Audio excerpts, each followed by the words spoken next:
Hiya, my name's Ollie, I'm a field recordist and sound designer, and welcome back to my channel Melody. You may be wondering where I am. I'm in the garage because I've just finished making this thing. It's not a medieval torture device, it's something to make creak sounds out of. If you see on the side, I've got this little loop that I can pop, like a screwdriver for instance, in the side and then twist it around.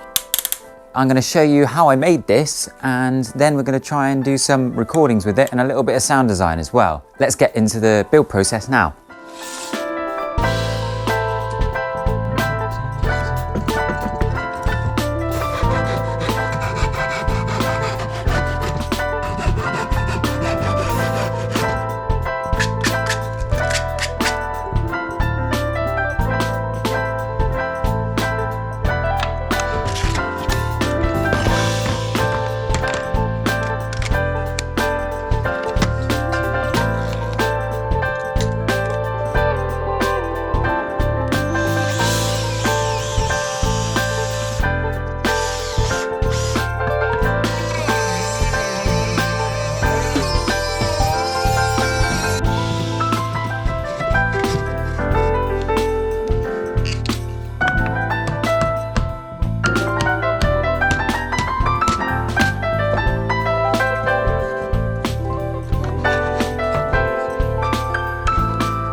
This is the recording setup I've got for the Creak machine. I've got my two UC Pros here. They're both pointing around about towards the bit which creaks, which is there. This side doesn't really creak that much. And I've got the geophone here, and I've just taped this on with some of this Pro Gaff tape. So this Pro Gaff tape, I've seen quite a few sound designers use it, especially Watson Woo on Instagram. I'll put up a picture or a video now. He's used it when he's been recording supercars, and I've done it with my own car. It's nowhere near a supercar, it's an old little nugget, but I have done recordings and used this to stick the microphones onto motorbikes and my own car, and it doesn't leave any residue, so it's not going to leave any like sticky gunk on my geophone. And hopefully the geophone here is going to pick up the low end creaks, so like the vibrations coming from here and then into there, and these two are going to pick up the high like creaky squeaky bits. And pretty much like some of my other videos, I'm going to use these two and blend them with this in post,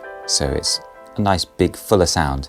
I've got my screwdriver here, which I'm also going to use to twist this bit there and create the squeak sounds.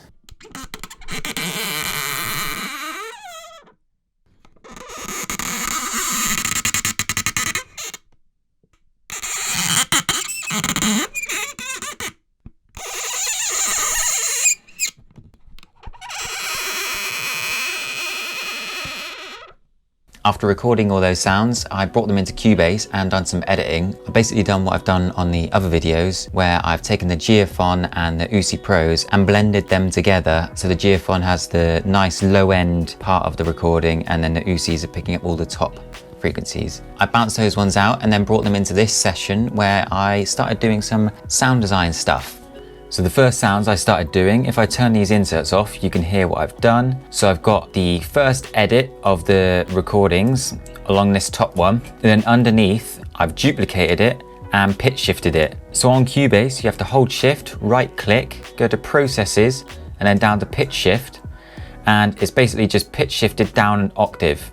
So here's the original one without it being pitch shifted. And then here's it with it pitch shifted.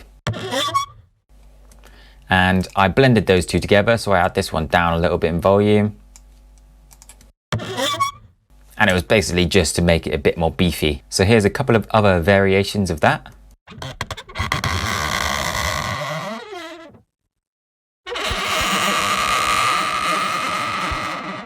So yeah, those ones sound a little bit more like doors. I also added these two to a group channel. So if you select these on Cubase, right click, and then go on add track and group channels to selected channel, that will send both of these outputs to one channel, and that's where I add all my effects. So if I unmute that and play what I've got. So it was basically, I was going through EQing out a little bit of like the bits that I didn't like and the bits that I did like. I added this effect called vinyl. So this is by Isotope. This is basically adding a little bit of warpy crunchiness to the sound. I added a little compressor and a limiter and also this reverb. I just chose this Hall Church one because it was kind of nice and only mixed it in slightly.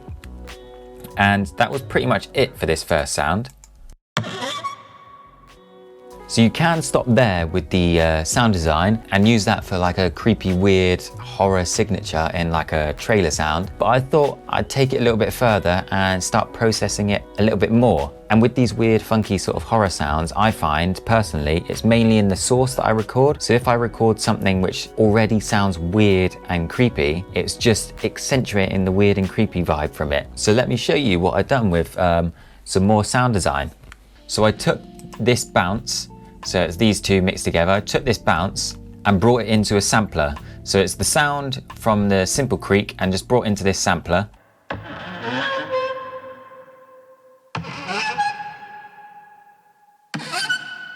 Again, that's pretty basic. It's just stretching out the samples. So the lower you play on the keyboard, the lower it's going to sound, and it stretches it out a lot further. So on this Cubase sampler, it's playing it slower and also lower in pitch. And then if you played it higher up the keyboard, it will play it higher in pitch, but quicker.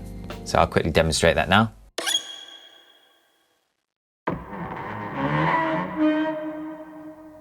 On a completely different topic, it does sound kind of cool for making some monster sounds. So that could be like a weird monster roar. Maybe that'll be for another video. Anyway, with those, I just played a couple of the notes and then bounced them out and got this sound. And this is with a bunch of effects added to it as well.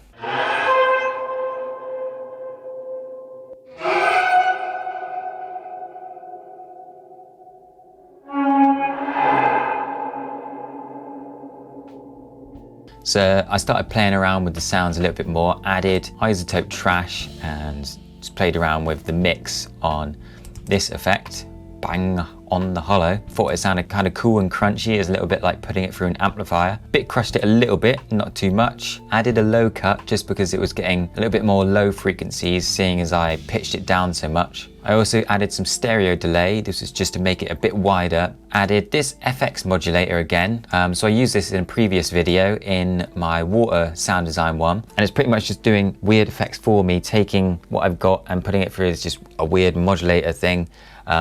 Adding a bunch of different effects and I can just test them all out, see what one sounds weird and creepy. And I settled with this Organic Dirty mod. On this sound, I also added a bit more reverb. So compared to the 4% in the other sound, this one's on like 27.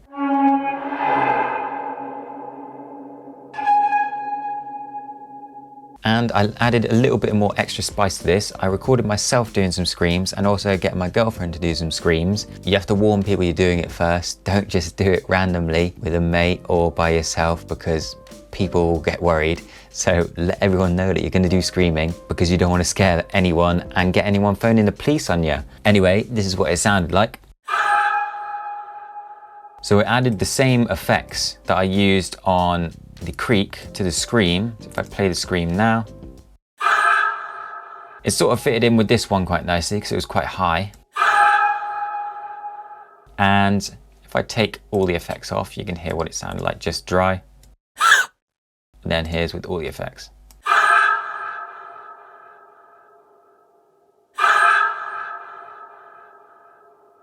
Again, you can stop here with the sound designing stuff. I think this sort of thing would be able to be blended in quite nicely with some like jump scare sort of stuff, or in like a trailer soundtrack where you get this weird signature and then you get the pulsing drums and stuff like that. But I did fancy taking it one step further by using an effect called pull stretch. So I used this ages ago to just put in some samples and create some weird drones. The first time I used it, it was like a little standalone piece of software where you plonk a file in, change the speed in which it gets played back and change the pitch and all sorts of other stuff. However, making this video, I found that you can actually download a VST version of it. The effect is free, but there's also a little donation thing on the website. So if you wanted to donate and share some love, crack on, because it's a pretty sick little effect. I'll show you now the VST version on a Mac and show you what I've done. So here's Pull Stretch open now. Basically, what I did was went into the browser, found where I exported this file to and brought it in via this bit here. I played around with the stretch amount and the number of harmonics, and I also changed where it started the sample here. And I just want to say now, I am by no means an expert on using this pull stretch software. Sometimes I find it quite fun playing around with something where I don't really know what's going on. I just start messing around till I find a really cool sound and export it. So when I was recording it, I pressed this button up here to start the recording and press play. And I'll show you now what it recorded. And bearing in mind, this sound here began life as this sound. So let's play it now.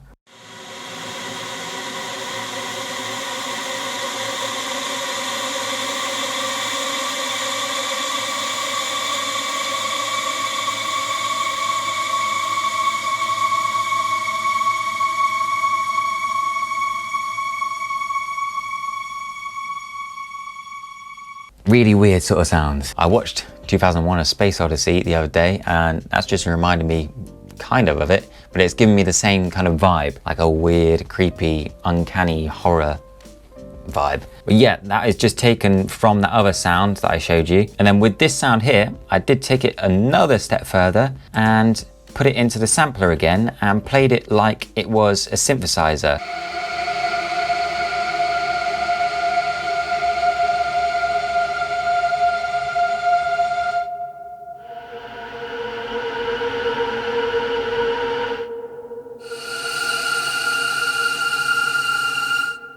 You can create some really cool sounds out of using pull stretch.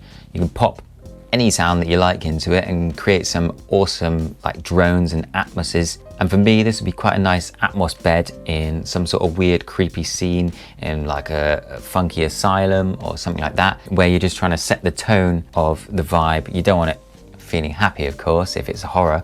But yeah, these are perfect for making drones out of.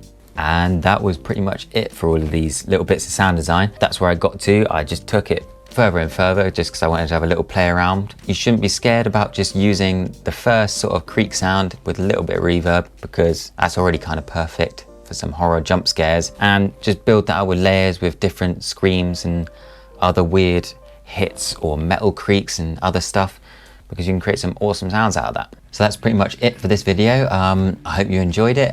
It was kind of an interesting one, taking it from like a little DIY build and seeing what I could create based off of videos and pictures that I've seen online of other people's little Creak machines. I've also done this by putting 2 pieces of wood in a vise and then adding another piece of like longer wood and sort of tightened up the vise, not too tight, enough so I could twist it, but just twisted and moved the piece of wood around, and it created a very similar effect. So if you don't have time or you don't have the resources to build something like the little Creak machine, you can just pop it in a vise, or maybe even like put a couple of bricks and stand on top of it and try and twist it like that. I did do a little Instagram reel before with the creaky vice wood thing, and instead of doing a horror sound, I instead put it onto a pirate ship falling over, so it was like the creaks of all the wood cracking and crunching. So you don't necessarily have to focus on like horror sounds with creaks. You could just use them for anything like trees blowing in the wind, or a pirate ship, or even a bow being pulled back. Like any sort of wood creak or wood under stress, you can get some cool recordings for that. I hope the video is helpful and interesting. Give me a like and subscribe if you fancy it. Be sure to check out my Instagram because I post a lot more on there. Loads of little snippets and little field recording wandering abouts. Yeah, cheers for sticking around, and I'll see you in the next video.